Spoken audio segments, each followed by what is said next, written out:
And now, thank you very much for inviting me to this wonderful meeting.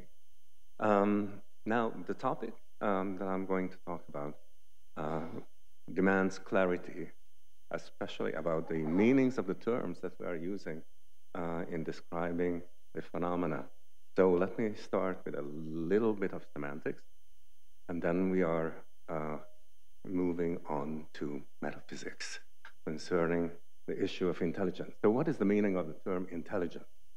As is well known, the English word and its cognate in other modern languages come from the Latin intelligentsia, a nominal derivative of the verb intelligere, meaning the activity of thinking or understanding.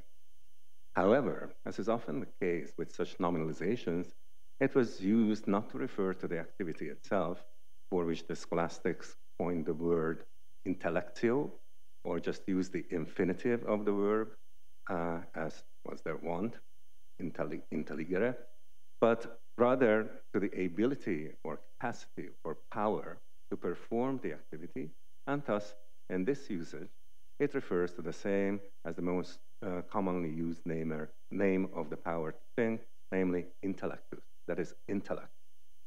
So far, so good. But what is that power? As the scholastics often remind us, powers come to be known from their activity. So we need to understand first the activities of the intellect, the first systematic analysis of which was provided by Aristotle in his De Anima. There, Aristotle distinguished three activities or operations, namely simple apprehension, judgment formation, and reasoning. From our current point of view, the most crucial is the first because the other two are derivatives, riding on, as it were, on the first. After all, in order to form reasonings, we first have to form judgments or propositions to serve as the premises and conclusions of our reasoning. But we cannot form judgment unless we first form the terms, whether simple or complex, that can serve as the subject and predicate of these judgments. However, we can form complex terms only once we have formed simple terms, that is, terms that do not contain other terms as their component. So intellectual operations must start with the formation of simple terms, which in the mind are referred to as simple concepts, which is the process of simple apprehension, or in scholastic terms, indivisibilium intelligentsia. For Aristotle, this is the primarily distinctive operation of the human intellect, insofar as this is the one that produces the characteristically intellectual cognitive representations of external reality, namely universal representations, which the purely sensory powers of even the most advanced brute animals are incapable of producing. The deep-seated metaphysical reason for this is the immateriality of the human intellect, which brute animals do not and cannot have. For this is one distinctive human power constituting the specific difference of our species, namely rationality, primarily rooted in the rational power of the human intellect on the cognitive side, and free will, the power to choose, on the practical side of a specifically human life. So what is the intellect, metaphysically speaking? Now, even if based on these Aristotelian considerations, we have a basic functional understanding of the meaning of the term intellect as that whereby we think, we understand what it does. This still doesn't mean that we know what the intellect is.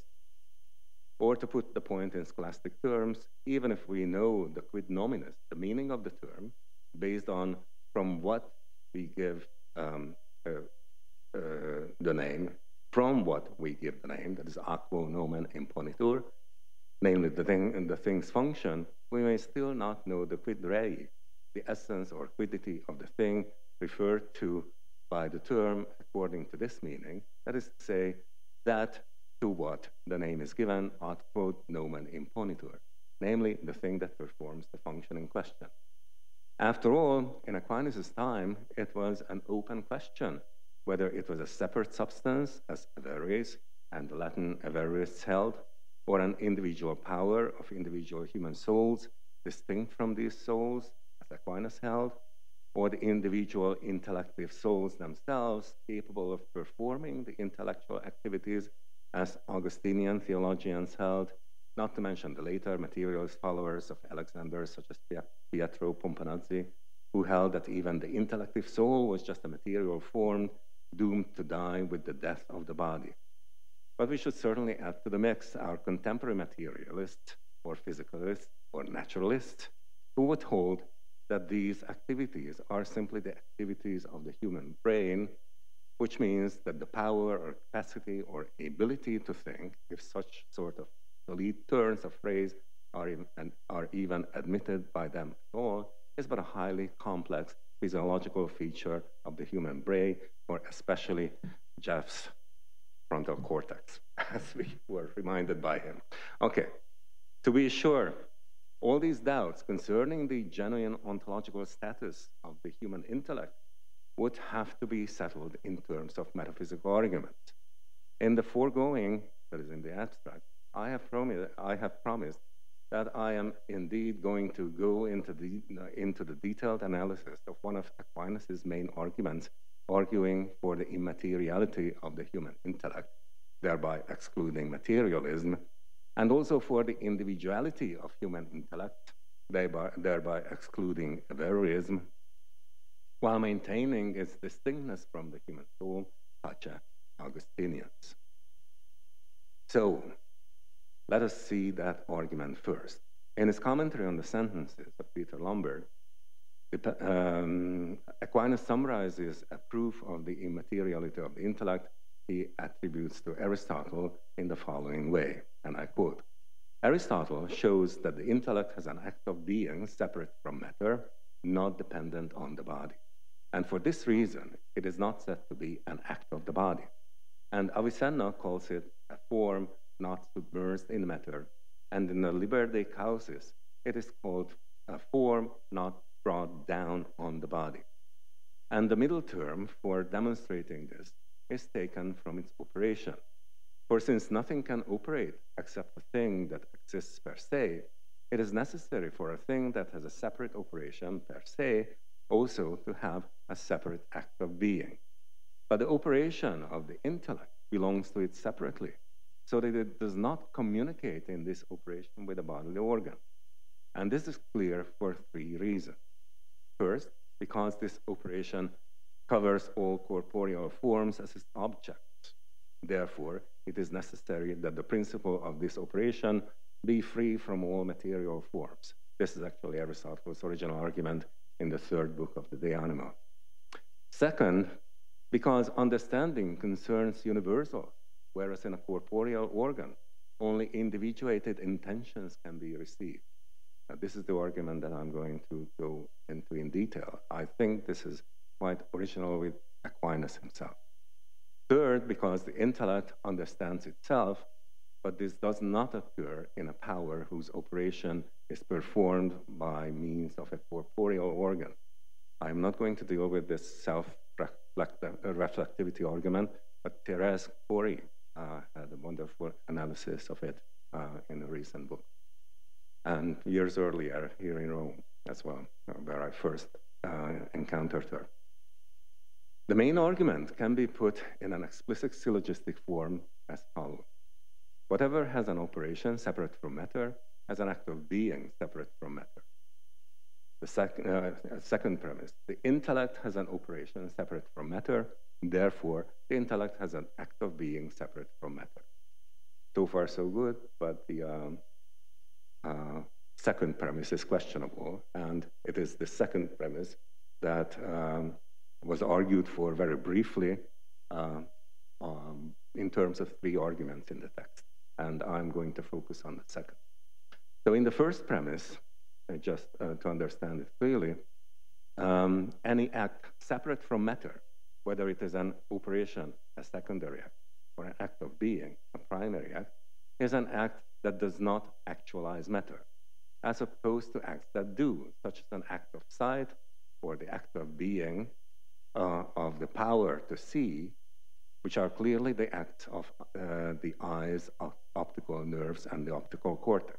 So these are clearly acts of bodily organs. Now, the three auxiliary arguments Aquinas is briefly alluding to in the text are meant to prove the minor premise. In this paper, I'm only going to deal with the second of these arguments, which concerns the universality of the immediate object of this operation, insofar as this operation targets individualized material natures by means of universal concepts formed from the primary universal representations, the intelligible species, which the agent intellect, intellectus agens, or Aristotle's nous poeticus, abstracts from their individuating condition. Obviously, the argument presupposes a great deal from Aquinas' metaphysics and cognitive psychology. And even with these presuppositions, it may not be quite clear how it is supposed to work, if at all. In what follows, I'm going to try to spell out these presuppositions in the framework of a reconstruction of the argument in a way that I think provides the best chance for this argument to work, that is, to prove its intended conclusion. Let me spell out here first what I take to be the crucial background assumption in Aquinas' argument. The main claim of the argument is that the universal concepts of our understanding cannot be received in a material medium because their universality is achieved precisely by their being abstracted from matter. To be sure, the universal abstract mode of representation of the concepts of the intellect alone cannot guarantee their immateriality. After all, we are familiar with material universal signs, such as the words we utter or write. I have thrown out a series of material signs that are all representing universally. So universal representation alone cannot guarantee immateriality, right?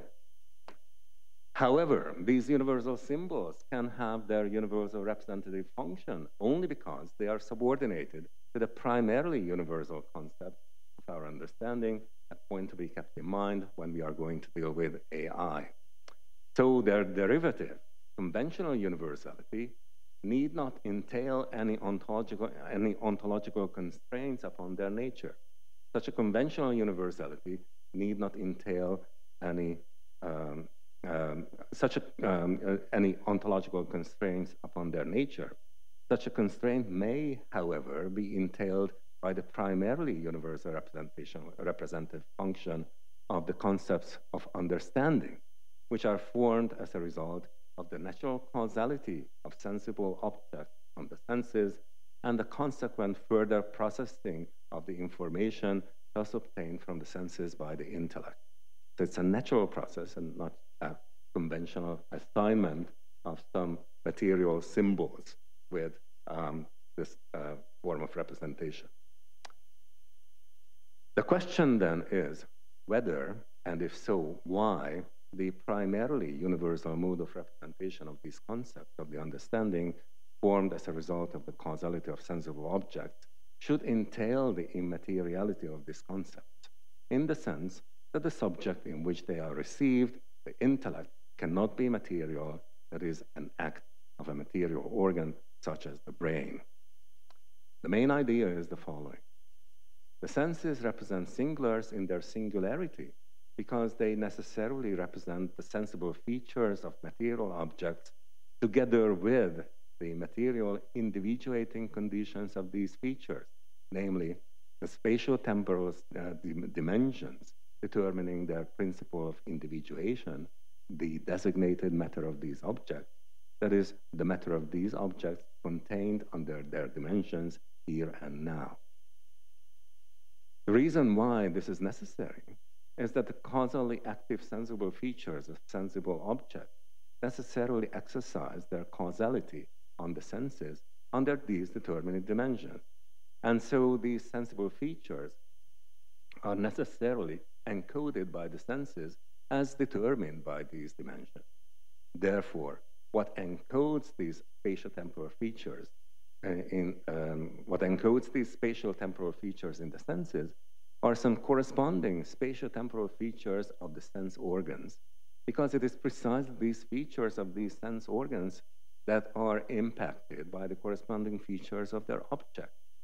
For example, the spatial arrangement of distinct patches of color in my visual field is encoded by the spatial pattern of receptors firing in the retina of my eyes, and similar considerations apply to the other senses. In the process of abstraction, therefore, the intellect has to cut out precisely this part of the code preserved in the phantasms, the singular material representations of singular. This is the definition of the term phantasm. So these are the singular material representations of singulars in the inner senses, especially sensory memory. So the intellect has to form the concept encoding the universal information contained in a vast number of different phantasms in a medium that will not encode the information about the singularity of singulars represented by the phantasms. Yet it will encode that part of the information that is invariably common because essential in this massive database of various singular experiences under various circumstances, such as time and location and other coincidental circumstances and features.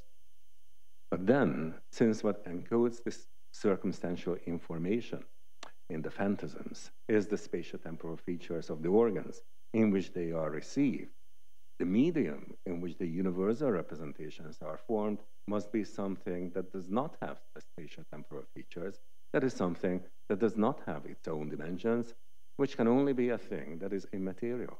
Therefore, the intellect receiving this representation has to be immaterial.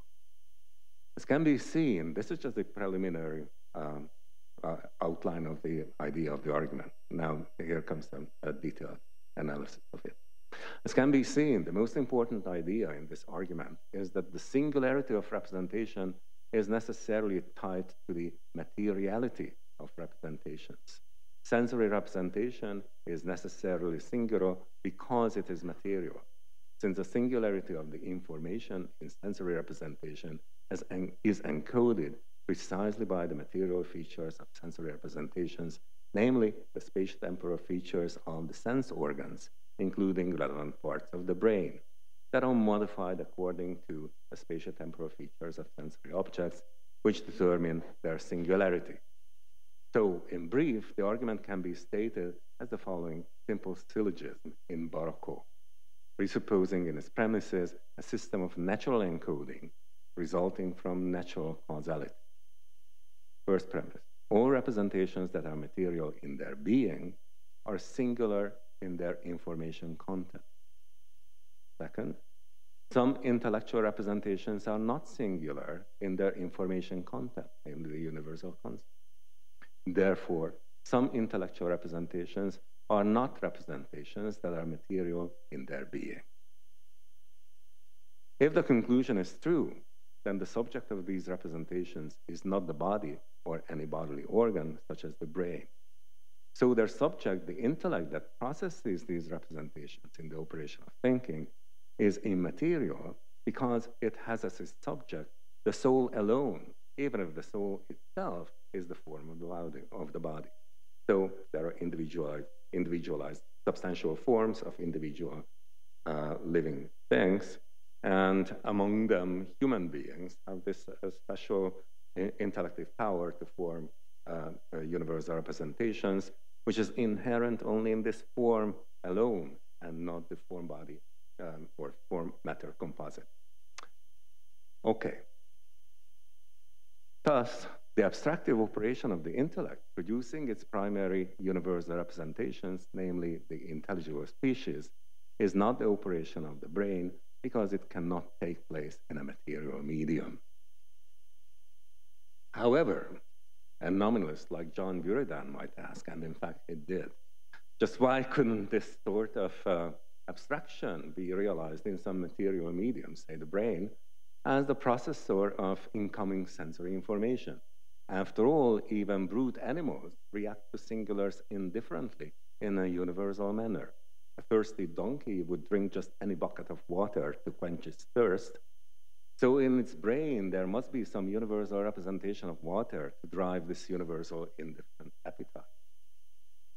To be sure, the brain operating on phantasm, the singular representations of singulars, whatever their neurophysiological realization is, can render them more and more indifferent by stripping them of more and more explicit or implicit singularizing information, giving them the semblance of universal representation. Yet, by this simple process of mere loss of information, they are rendered just more and more non-distinctive, yet not genuinely universal. Two pictures of two eggs may not be distinctive of which picture is of which egg. Yet, each picture is related causally only to one egg. This is the picture of that egg, that is the picture of that egg. Even if just by looking at the pictures, I couldn't tell them apart. But the causal histories of the picture relate one to the one and the other to the other. Okay. But genuine, naturally produced universal representations, namely the intelligible species, are produced by abstraction, which is not only a process of losing distinctive singularizing information, but at the same time, it is the process of gaining universal essential information carried by all singular representations of the same kind, so that these universal representations also cover singulars of the same kind we have not yet experienced, of which we have no singular representations for. This is why such essential abstractions can serve as the basis of valid scientific generalizations, that is, Aristotelian induction. However, no donkey will ever discover that any sample of water must react with any sample of sodium, releasing hydrogen under the right circumstances based on its molecular structure. As a donkey's brain merely renders it capable of indifferently reacting to any bucket of water, or for that matter, any sufficiently similar bucket of liquid, whether it is water or not, say Hilary Putnam's XYZ on his twin Earth. Because the donkey does not have the essential concept of water as such. What is needed for this sort of genuine essential abstraction is an agent outside the causal chains of merely manipulating the material carriers of singular information that are rendered singular precisely by their material causal histories, which is outside of these causal chains in the sense that it is capable of grasping that common intelligible content that applies to a potential infinity of entities of the same kind, never represented as such by any of the representations of singulars, but carried by them all. This is why the resulting truly universal representation cannot be material.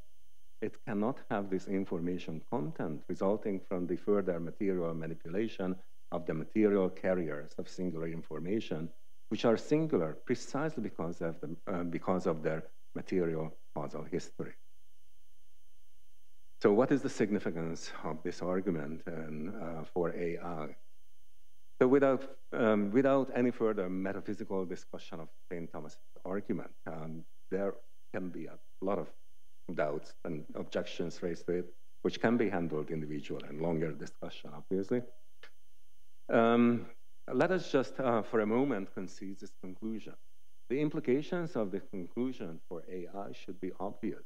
If the human agent intellect's abstractive operation cannot take place in a material medium, then any AI system, being the material product of the human mind, and thus merely capable of material manipulations of the material carriers of the information it receives, can never produce the simple concepts that the human mind produces in the process of the first operation of the human intellect, namely simple apprehension.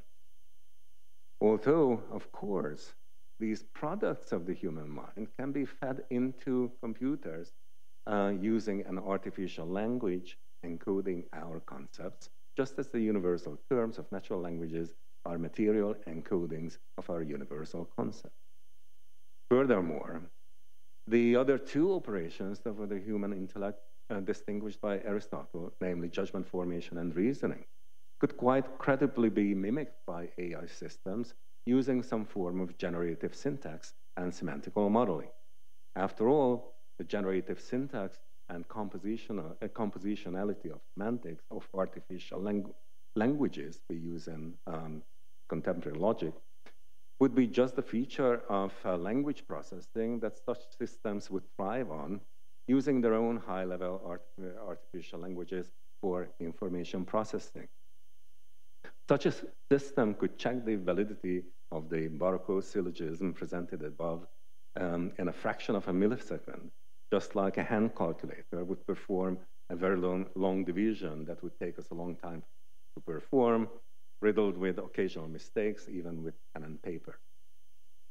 To be assured, today's AI systems, mostly driven by the allure of the so-called infinite monkey theorem, according to which, given an infinite amount of time, even a monkey typing characters at random would eventually type out Shakespeare's works, even if fine-tuned by the sophisticated probabilistic arguments, by several sophisticated probabilistic algorithms, they would not even have a semblance of understanding of the argument while they would perform its validity checking, not any more than a calculator has a semblance of understanding its own calculation.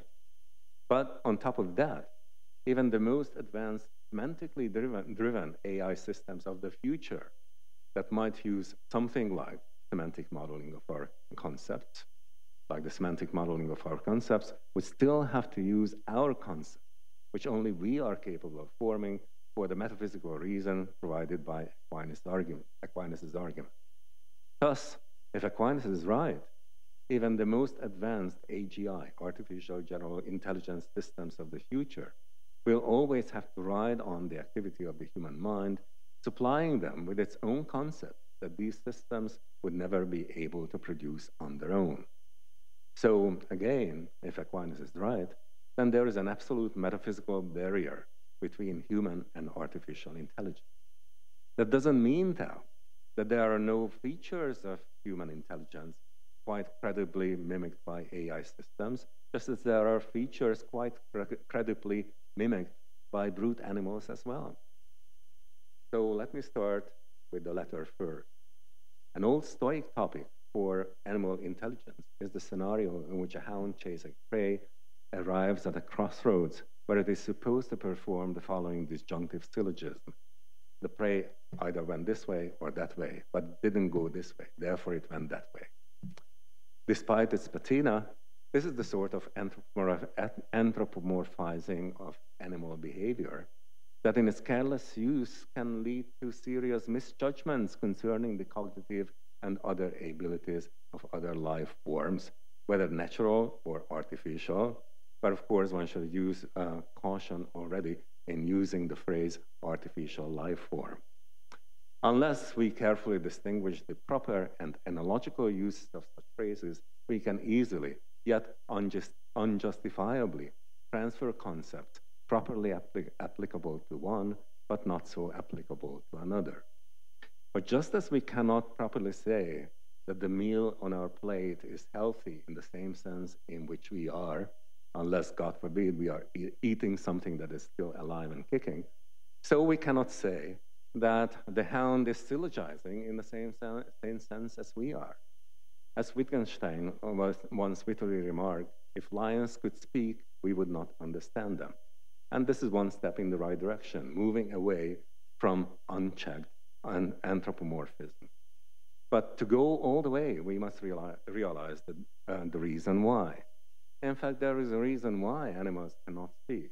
Their cognition is non-propositional, since they lack the intellective concepts that then could be composed in judgments, perform reasoning.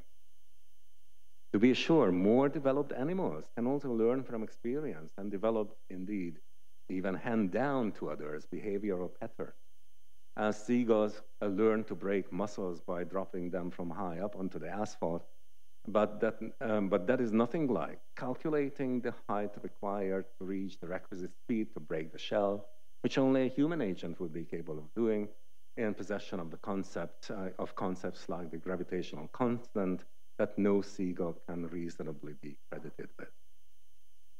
So without harping much more on this point, I would just like to point out that if uncritically anthropomorphizing animal behavior obviously leads to fallacious conclusions concerning their cognitive capacities, then so does anthropomorphizing machine behavior, especially when the machine is using language eerily mimicking human linguistic behavior.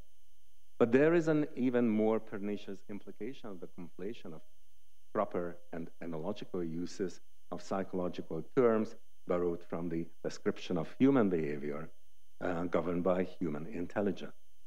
For although we can certainly apply such terms analogically to describe non-human behavior, as when we say, oh, that's a smart dog, or my car just wouldn't want to start, we should, in our more reflective mode, refrain from thereby either bestializing or mechanizing human intelligence. Alas, many of our contemporaries fall into just this sort of error, especially in hyping their AI product as being sentient, whatever that means. And this is the main reason why we should have a clear metaphysical understanding of the nature of human intelligence as essentially distinct from both animal and artificial intelligence, despite their occasionally analogous behavior.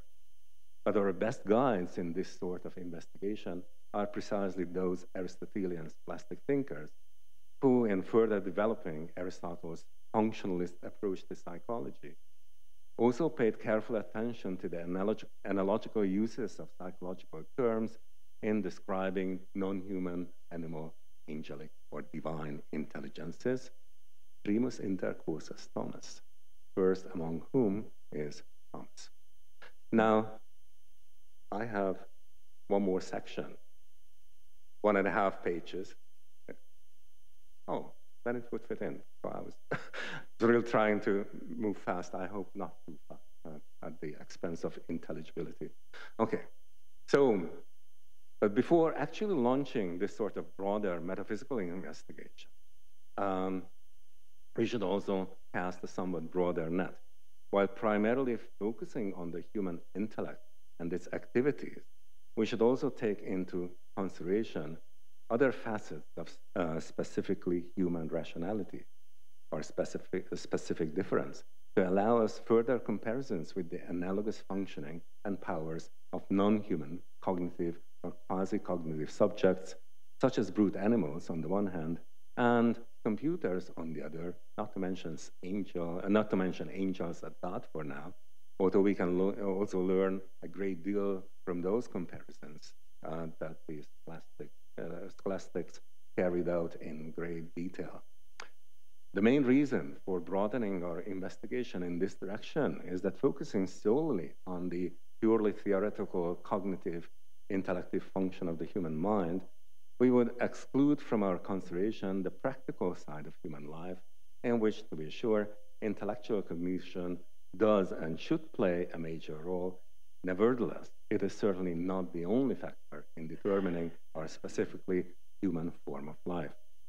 But the understanding of these other factors as will be crucial in making, but the understanding of these other factors as well will be crucial in making the relevant comparisons with other forms of life, whether natural and artificial, again, if we can even allow this analogically extended usage of the term life to cover the form of existence of artifacts that exhibit certain intriguing similarities in their functioning to the functioning of genuine living organisms. So in order to sort out what belongs to what on account of what properly or merely analogically, we need to be clear first on the proper functioning of the human mind or reason as the specific characteristic determining a specifically human form of life. It is only in possession of this understanding that we can appropriately address the comparisons with other similar analogous functions and powers in other subjects. For now, I would just point out one important difference and one important similarity between human practical intelligence and AI. Computers will never have the immaterial power of free will. conceding for now the immateriality of the intellect and the will as being rational appetite.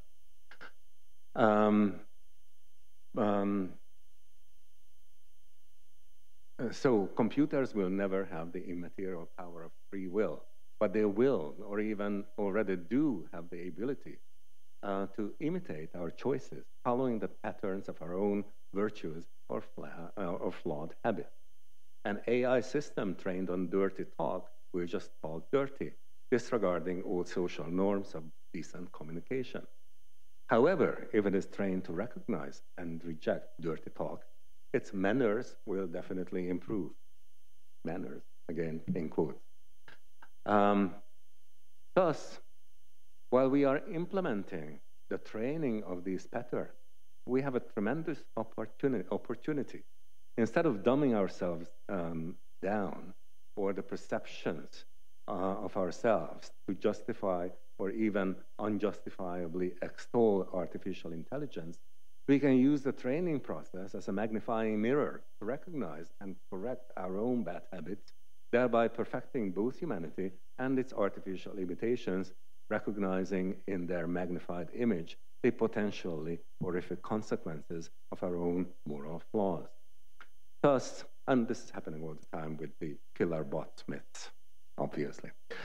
Thus, a more concrete novelty of the future implementation of these ideals should be based on the Aristotelian insight that moral behavior cannot simply be nomocratic, governed by rules, as I would define the word in this context, but it must be aristocratic, if this coinage from the Greek words for virtue and rule can be allowed.